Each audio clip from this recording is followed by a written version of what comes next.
दादा काल काय झालं इकडे नेमका प्रकार सांगता? काल आमचे चुलते ते पलीकडल्या रस्त्याला बसले असताना त्यांना रिक्षातनं 4-5 जण आले आणि त्यांना डायरेक्ट छातीवरती लाथाबुक्क्या माराव्या लागले. तिथं ते पाहून तिथल्या शेजारच्या महिलांनी आरडाओरड केली. त्यानंतर आमची मुलं इथं थांबलेली असताना तिकडे गेली, त्यांना सोडवायला लागले. ते सोडवणूक करावे लागले तर ते डायरेक्ट त्यांना धक्काबुक्क्या करून मारावे लागली.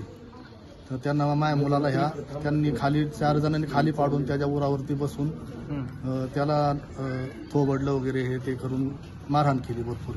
त्याच्यानंतर बाकीची जमल्यानंतर ती पळून गेली. तर त्यानंतर परत ते 2 जण कोयते वगैरे घेऊन आली. तर त्यांना पण गेल्यानंतर परत आणखी 3 जण आली. हे सगळं कार्यक्रम उरकल्यानंतर आम्ही हे झाल्यानंतर आम्ही चौकीला मग कंप्लेंट द्यायला गेलो रिसर. तर तिकडं चौकीला गेले असता मग चौकीत आम्हाला मुलाचा बारका फोन आला की अशी 20-25 मुलं इकडं तोंडाला बांधून वगैरे हत्यारं घेऊन इकडे आलेत म्हणून. तर आम्हाला तिकडे कंप्लेंट करायला गेले असतं पण पोलीस लोक म्हणले आता कंप्लेंट नाही तिकडे पहिले चला. मग आम्ही इकडे निघून आलो आणि इकडे आलो तर मग ते आमचे चुलत भावे त्याला तिथं त्याच्या पाठीमागे लागून त्याला इथं मारहाण करून त्याच्या डोक्यात दगडी बिगडी घालून त्याच्यावर हाताने वार करून त्याला बेदम मारहाण केली. ते आता ICU मध्ये ऍडमिट आहे. कारण काय? कारण काहीच नाही, दहशत फक्त त्यांची. ह्याच्या आधी पण असेच मुलींची छेडछाड करणं, दारू पिऊन येणं, रस्त्याने हत्यार उचलून पळ काढणं, हे ते लोकांना दमखावणं, हेच त्यांचं कारण. पोलिसांकडे याच्या अगोदर तक्रारी झाल्यात का? झालेले. त्याच्या अगोदर पोलिसांना हा प्रकार माहित नाही? माहिती सर्व माहिती असून पोलीस लोक तेवढ्यापुरती कारवाई करतात आणि परत हायजायचे ते व्हायचे. पोलिसांचा कायद्याचा धाक राहिलेलाच नाही.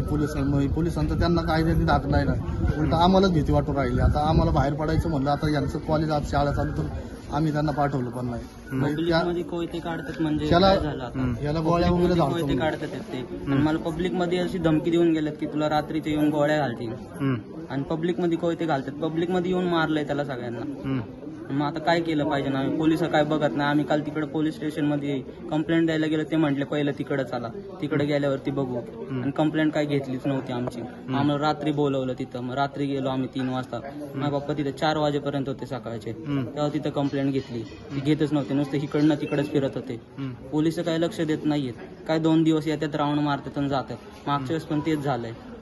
तुला कुठे लागलंय काय? मला विटा फेकून मारलेत. मला कानाखाली मारली होती त्यांनी. मला पाडलं.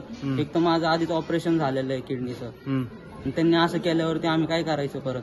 तर कुठं जायचं? आता मी होतो, बाकीचे जर मी जर तिथं माझ्या भावा नसती तर मग मला त्यांनी मारलाच असतं ना. माझ्या भावांमुळे वाचलो मी. मग आता काय मागणी आहे तुमची पोलिसांकडे? आता लवकरात लवकर हे सगळ्यांना पकडलं पाहिजे. नाही तर एक जरी सुटला तर मग ते परत आम्हाला डोळ्यावरती धरतील. का तुमचं काय म्हणणं? आम्हाला संरक्षण हवं आहे आणि हे वारंवार होते, हे थांबलं पाहिजे. महिलांची छेड काढण्यात येते, मुलींच्या मागं लागतायत, काय नेमकं घडतंय इथं? ते वारंवार येतच असतं तिकडं आणि त्यांची ती दादागिरी त्यांना मग काय दहशत बसवायची का काय, ही एक दृष्टीने असंच काहीतरी म्हणता येईल की त्यांना दहशत माजवायची. ते येतात भिंतात पार आमच्या घरापर्यंत घुसली होती कालच्या. आम्ही चौकीला गेलो, चौकीतनं सगळं त्यांना माहिती असणार आहे. रिसर त्यांचे खबरी इकडे तिकडे आजूबाजूला पांगलेले असतात. काय बिल्डिंग वरती पाहत होते त्यांची लोक वगैरे असे आजूबाजूला असतात आणि पळायला रस्ते आहेत, त्यामुळे इकडून तिकडून पळतात. आता काल एवढं बंदोबस्त असताना आमची सगळी लोक असताना सुद्धा ती काही 4 टोळकी ह्या बाजूने 7-8 जण ह्या बाजूने असे आजूबाजूने येऊन घरात घुसण्याचा प्रयत्न केला त्यांनी. तर मग आम्ही मुलांना सांगितलं, बाकीचे आई वडील होते त्यांना म्हणलं कडी पॉईंट लावून वगैरे तुम्ही घरात बसा, तोपर्यंत आम्ही येतोय. तुम्ही काय पोलिसांना आव्हान? पोलिसांना तुमची काय मागणी आहे? आम्हाला त्यांच्यापासून संरक्षण हवं आहे आणि त्यांचा तुम्ही कायमचा बंदोबस्त करावा.